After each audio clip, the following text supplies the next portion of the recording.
Johnny Hallyday a refusé de voir David et Laura avant de mourir et découvrez quel vieil ami il a daigné voir. Un an après le décès de Johnny Hallyday, de nouvelles révélations au sujet de la mort du chanteur ne cessent de faire leur apparition. Il y a quelques semaines, dans une interview télévisée, David Hallyday se confiait sur sa douleur de ne pas avoir pu dire adieu à son père. « Je n'ai pas pu lui dire au revoir.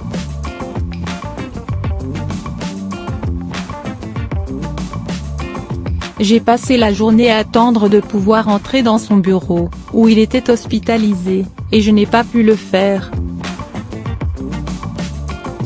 Voir qu'il y avait pas mal de gens qui étaient là et le voyaient régulièrement, je ne comprenais pas. Et moi, il fallait que je m'annonce pour voir mon père, c'est bizarre, a-t-il confié à 7 à 8.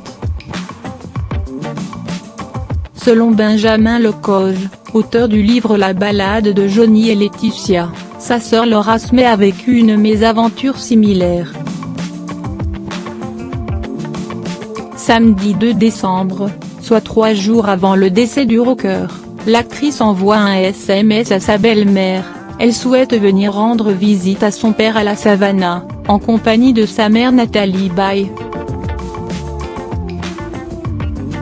Mais la jeune femme essuie un refus, il ne souhaite pas que vous le voyiez en ce moment. Il n'est pas bien aujourd'hui, mais ça va aller mieux.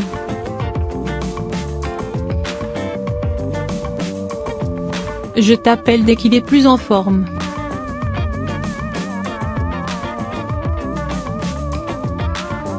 Un coup dur pour Laura, qui respectera cependant ce qu'elle pense être la volonté de son père, et qui attend donc un appel, qui ne viendra jamais. Pourtant, le soir même, Johnny Hallyday reçoit un visiteur, Jean-Claude Camus, son ancien producteur. Il y a moins de pudeur entre deux vieux copains, qui ont tout connu ensemble, qu'entre un père et sa fille, estime un proche de la famille. Le complice du rocker peut donc passer de précieux moments avec lui, chose qui a été refusée à ses propres enfants. 3 jours plus tard, Johnny reçoit également une autre visite, celle d'Hélène Darroze, meilleure amie de Laetitia.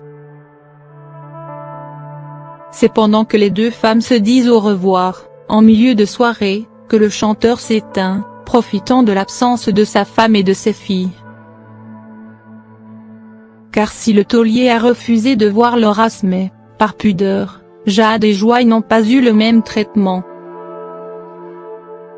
En dépit de leur jeune âge, les deux fillettes n'ont pas quitté le chevet de leur père, dormant en compagnie de leur mère sur un matelas à même le sol, dans le bureau médicalisé qu'ils ne quittent plus.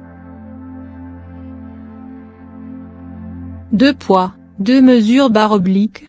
Toujours est-il que les aînés de Johnny Hallyday estiment avoir été privés d'un droit, celui de revoir leur père, une dernière fois avant sa mort.